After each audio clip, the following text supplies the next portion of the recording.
Hello everyone, it's me again, Lucky, and for today's story is the Royal House of Thebes.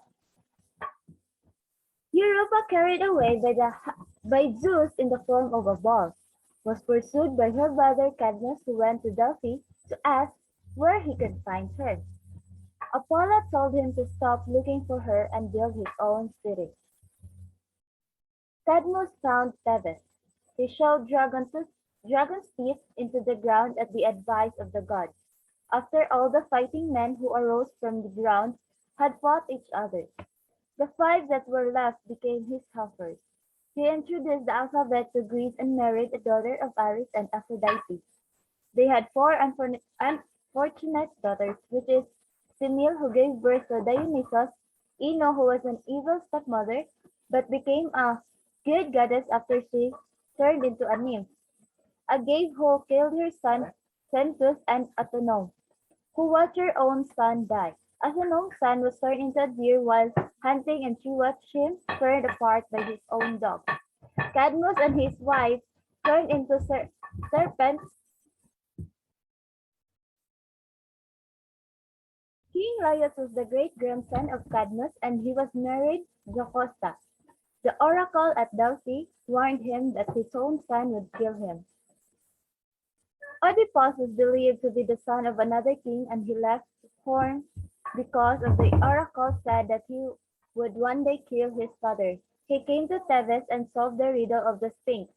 Killing it, he wanted the city as the hero and mirrored the king's widow. When their son grows older, a terrible plague ravaged the city. He sent Hocosta's brother Creon to Delphi to seek a solution to the plague. He came back and told them that the murderer of Laius must be found. Jocasta began to panic. A messenger from Oedipus told the slave who survived the attack home in the Thebes arrived and told them that he had gotten Oedipus from a wandering. Oedipus suddenly realized that he had killed his father and mother and married his mother. Jocasta hanged himself and Oedipus blinded him in punishment. The world of blindness was a refuge, but better to be there than to see with strange, shamed eyes the old world that had been so bright.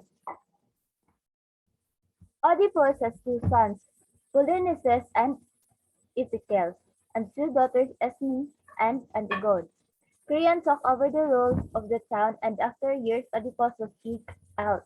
Antigone followed her father as a guide. Polynices and Iphicles fought over the throne. Polynices was building an army in another town. Oedipus and Antigone went to Colonos, where Oedipus died. The last champion went to Athens and asked Theos to join with him and forced Creon to release the bodies.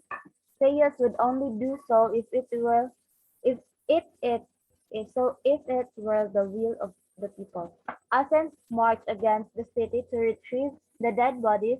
Years later, the son of seven champions returned to Thebes and defeated it again. So that's all for today's story. Thank you and good night.